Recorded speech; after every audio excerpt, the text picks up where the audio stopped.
आज का जो हमारा टॉपिक होने वाला है बेटा, ये है कि हमें फिज़िक्स के साथ कैसे डील करना है, क्योंकि बहुत सारे नीट एस्पिरेंट को यही डिफ़िकल्टी जाती है कि वो फिज़िक्स को कैसे सँभालें।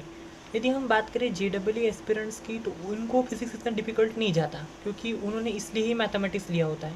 यदि मैं बात करूँ नीट एस्पिरेंट की, तो ये नॉन मैथमेटिकल फील्ड के होते हैं, मेडिकल फील्ड से बिलोंग करते हैं, जिसके कारण उनको फिज़िक्स डिफ़िकल्ट जाता है। तो फालतू टाइम पास न करते हुए हम आगे बढ़ते हैं, बिकॉज इस वीडियो का ही टॉपिक ये है कि हम फिज़िक्स को कैसे इजी बना सकते हैं, बहुत जल्दी हम फिज़िक्स में मास्टरी कैसे कर सकते हैं। ठीक है, इस टेक्निक को आपको यूज़ करना है, जो मैं आपको बताऊंगा 1-2 महीने तक, तभी आपको रिजल्ट मिलेंगे। ऐसा नहीं कि 1-2 दिन यूज़ किया और बाकी दिन यूज़ नहीं किया, ऐसा नहीं होगा। तो आपको पहले यूज़ करना आना चाहिए टेक्निक को प्रॉपरली, फिर ही आपको रिजल्ट मिलेंगे, अदरवाइज़ आपको रिजल्ट नहीं मिल सकते। तो चलो मैं आपको डिस्कस करके देता हूँ। यदि मैं बात करूँ नीट फिज़िक्स की, तो इसमें आपके होते हैं 50 क्वेश्चंस। 50 क्वेश्चंस में से 35 क्वेश्चन सेक्शन ए में होते हैं, 15 क्वेश्चन सेक्शन बी में होते हैं। जो 35 क्वेश्चन सेक्शन ए में होते हैं ना बेटा, ये आपको सब सॉल्व करने होते हैं। इसका मतलब कंपलसरी होते हैं। इसका मतलब ये नहीं है कि आपको नहीं आया तभी भी आप टिक करोगे, क्योंकि निगेटिव मार्किंग लग जाएगा। बट हाँ, आपको सब सॉल्व करना होता है सेक्शन ए में, कुछ भी आपको ऑप्शनल क्वेश्चंस नहीं होते। सेक्शन बी की यदि हम बात करें, तो उसमें 15 क्वेश्चंस होते हैं। इन 15 क्वेश्चंस में से आपको 10 क्वेश्चन सॉल्व करने पड़ते हैं, एनी 10 क्वेश्चंस। यदि आपने 11 क्वेश्चंस अटेम्प्ट कर लिए, तो first 10 questions will be consider, आपको फर्स्ट 10 क्वेश्चंस ही कंसिडर किया जाएगा।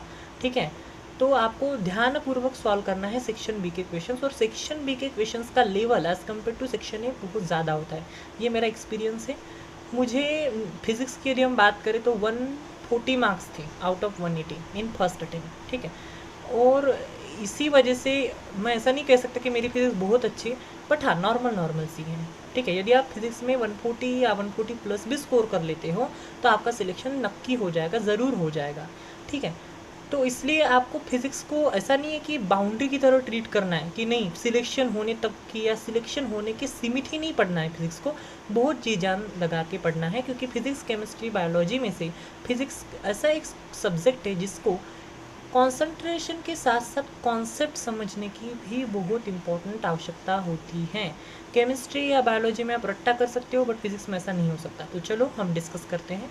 चलो, फिज़िक्स की यदि हम बात करें बेटा, तो फिज़िक्स एक कॉन्सेप्चुअल एंड एनालिटिकल सब्जेक्ट है। आपको फिज़िक्स समझने से पहले वो ऐसा क्यों हो रहा है, इसके बिहाइंड रीज़न खोजना होगा। ठीक है, यदि आप बिना रीज़न के फिज़िक्स सॉल्व करने की प्रैक्टिस कर रहे हो, तो ये व्यर्थ है, मूर्खता है, क्योंकि पहले आपको कॉन्सेप्ट समझना होता है, उसके बाद ही आपको क्वेश्चन सॉल्व करने होते हैं। यदि आपने कॉन्सेप्ट ही नहीं समझा, डायरेक्ट न्यूमेरिकल सॉल्व कर रहे हो, तो उसमें कुछ नहीं हो सकता। पहले कॉन्सेप्ट समझो, उसके बाद न्यूमेरिकल लगाओ, और ढेर सारे न्यूमेरिकल लगाना बहुत इंपॉर्टेंट होता है, जिनके पास क्वालिटी है। ऐसा नहीं कि आप इजी कर रहे हो न्यूमेरिकल और बोल रहे हो मुझे सब कुछ आता है, ऐसा नहीं है। आपको क्वालिटी के न्यूमेरिकल लगाने चाहिए जो आपके नीट के लेवल के हैं। तो चलो हम डिस्कशन अभी स्टार्ट कर रहे हैं, चलो आओ। तो फिज़िक्स में क्या करना है आपको कि अच्छा सा, एक तो पहली बात है आपको टीचर्स चूज़ करना है, चूज़ अ राइट टीचर। यदि टीचर ही अच्छा नहीं है, तो आप फिज़िक्स को सॉल्व नहीं कर सकते, फिज़िक्स नहीं समझ सकते। मेरा तो ये मानना है कि जो आप फिज़िक्स में परफॉर्म करते हो ना, उसमें 70 to 80% टीचर का रोल होता है, और रिमेनिंग जो परसेंटेज है, ये आपके हार्डवर्क के ऊपर निर्भर करता है। यदि मैं बात करूँ मेरी, तो मैंने MR सर से क्लास 11 और क्लास 12 की फिज़िक्स पढ़ी है, क्योंकि वो ना सिर्फ थ्योरी पढ़ाते थे, बट बहुत सारे न्यूमेरिकल्स भी एट अ टाइम क्लास में ले लेते थे, जिसके कारण आपको ऐसा टीचर चूज़ करना चाहिए फिज़िक्स में, जो ना कि सिर्फ थ्योरी पढ़ाए, उसके साथ साथ बहुत सारे न्यूमेरिकल्स भी ले। ठीक है, ये पहली बात। दूसरी बात, फिज़िक्स में क्या होता है कि चैप्टर होने के बाद MCQ प्रैक्टिस मस्ट है। आपको बहुत सारे MCQ सॉल्व करना होगा, आपको हैंडी होना पड़ेगा बेटा फिज़िक्स में। इसका मतलब ये है कि आपको इतने क्वेश्चन सॉल्व करने पड़ेंगे until and unless you got handy with that particular numerical. आपको जब तक हैंडी नहीं हो जाते आप उस चैप्टर के साथ, इस टॉपिक के साथ, तब तक आपको न्यूमेरिकल प्रैक्टिस करना है। तीसरा पॉइंट, न्यूमेरिकल्स करें तो कौन से करें, किस बुक से करें, कैसे करें, ये बहुत इंपॉर्टेंट बात होती है।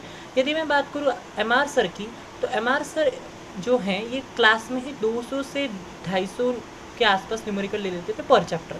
उसके बाद DPP रहती थी साथ, DPP, हाँ। तो इन दोनों को मिला के बहुत सारे क्वेश्चन प्रैक्टिस हो जाते थे। बट यदि किसी को एक्स्ट्रा करने का मन है तो आपको PW की मॉड्यूल लगानी चाहिए। आपको DC पांडे करने की आवश्यकता नहीं है, इवन SC वर्मा भी मत करो, आवश्यकता नहीं है। आपको MR सर के नोट्स, DPP और PW के मॉड्यूल। चौथा पॉइंट आता है कि हम कैसे, मीन्स अभी फर्स्ट टाइम तो हमने कर लिया, सेकंड टाइम कैसे करें, रिवीजन के वक्त कौन से न्यूमेरिकल सॉल्व करें। तो ये बहुत इंपॉर्टेंट होता है कि आप क्या करो कि फर्स्ट टाइम आपने चैप्टर पढ़ लिया, पूरा लेक्चर हो गए, पूरे आपने लेक्चर्स के ये देख लिए कि लेक्चर में क्या क्या है, पूरा रिवीजन हो गया चैप्टर। आपको क्या करना है, सेकंड टाइम जब रिवीजन कर रहे हो तब आपको जो भी क्वेश्चंस आपने लिखे हैं मेन बुक में, नोटबुक में, DPP के भी जो क्वेश्चंस लिख रहे हैं आपने, और जो PW जो होता है उसके मॉड्यूल के भी क्वेश्चंस आपने लिखे हैं, इन तीनों को डबल रिपीट नहीं करना। जिस क्वेश्चन में आपको डाउट है, जो क्वेश्चन आपसे बन नहीं रहा, जिस क्वेश्चन में आपका कॉन्सेप्ट वीक है या फंस रहा है, उन सब क्वेश्चंस को एक सेपरेट बुक में लिखो। ठीक है, सेपरेट बुक में लिखना चाहिए आपको उन सभी क्वेश्चंस को। ठीक है, अभी कैसा है कि कौन से क्वेश्चन लिखे जो आपको नहीं आ रहे, वो क्वेश्चन सेपरेट बुक में लिखो।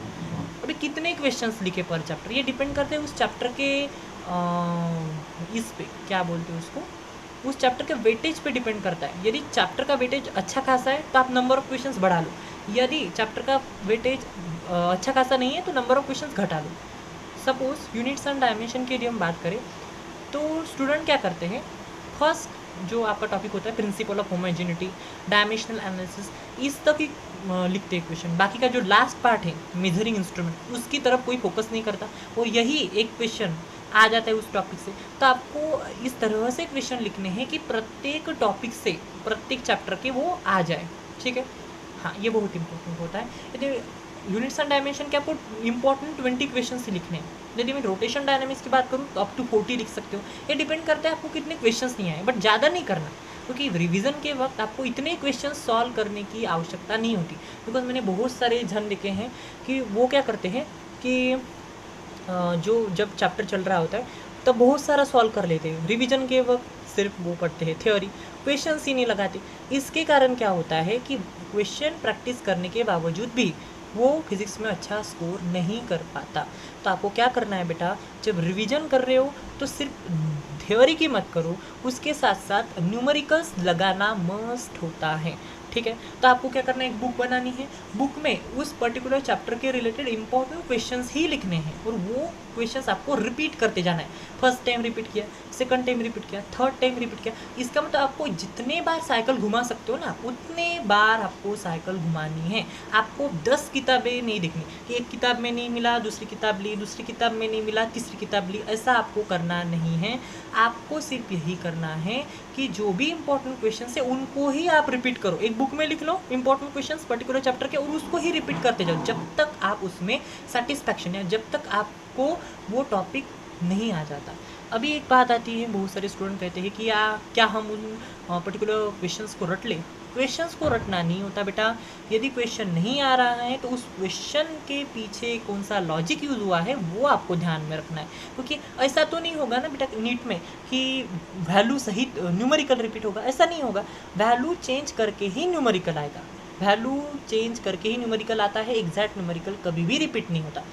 हाँ, 1-2% चांसेस होता है कि एग्जैक्ट न्यूमेरिकल रिपीट हो जाए, बट ऐसा थोड़ी ना, आप आंसर थोड़ी ना रटोगे। यदि पर्टिकुलर न्यूमेरिकल का आंसर 48 किलोमीटर पर आवर आया है, उसको थोड़ी ना लर्न करोगे कि 48 किलोमीटर पर आवर है, ऐसा थोड़ी ना लर्न करते हैं आंसर। लर्न करने का मतलब यही होता है उस पर्टिकुलर क्वेश्चन के पीछे आपको किस चीज़ में दिक्कत आई वो लर्न करना है आपको, है ना। तो इससे क्या हो जाएगा बेटा, जो भी क्वेश्चंस आपको नहीं आए उसके आपको कॉन्सेप्ट याद रहेंगे, और बहुत बार सॉल्व करने की वजह से बहुत सारे क्वेश्चंस जो आपको नहीं आए थे उनका जो डाटा है आपके ब्रेन में, दिमाग में अंदर चला जाएगा।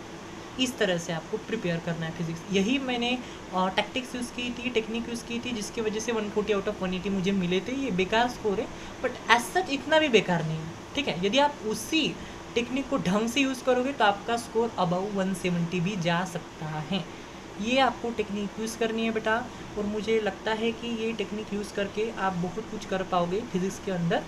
और हाँ, एक इम्पॉर्टेंट बात होती है, लास्ट पॉइंट होगा इस वीडियो का, कि बहुत सारे लोग बोलते हैं कि यदि हमने अलग सेपरेट बुक बना दी तो क्या क्वेश्चन का सॉल्यूशन लिखे। सॉल्यूशन लिखने की आवश्यकता नहीं है, हिंट लिखो हिंट एक लाइन में कि क्या कौन सा फॉर्मूला यूज़ हुआ, कौन सा कॉन्सेप्ट यूज़ हुआ, और मेन आंसर लिख लो। इस तरह से आपको क्वेश्चंस लिखने हैं बुक में। यदि आपको कुछ डिफ़िकल्टी हो फिज़िक्स में तो मुझसे आप पूछ सकते हो कमेंट बॉक्स में। जो भी आपके कमेंट होंगे उनको मैं रिप्लाई ज़रूर दूंगा, उसके आप वरी मत करो। सब्सक्राइब करना हो मेरे चैनल को तो सब्सक्राइब कर लीजिए, और बेल आइकॉन हिट करना भी मत भूलिएगा। और बहुत इंपॉर्टेंट बात यह है यहाँ पे कि आपको शेयर करना है वीडियो। इसके कारण बोल रहा हूँ बिकॉज ऐसे बहुत सारे स्टूडेंट होंगे जिनको फिजिक्स नहीं आता, तो उनकी तरफ जो मैंने यूज़ किया वो तो पहुँचाओ, बिकॉज ये पुण्य का काम है। आपको करना है तो करो, बिकॉज ये आप पे डिपेंड करता है। Thank you everybody, and I hope you like my video. If you like my video, then do all these processes that I actually told you. So thank you. Bye.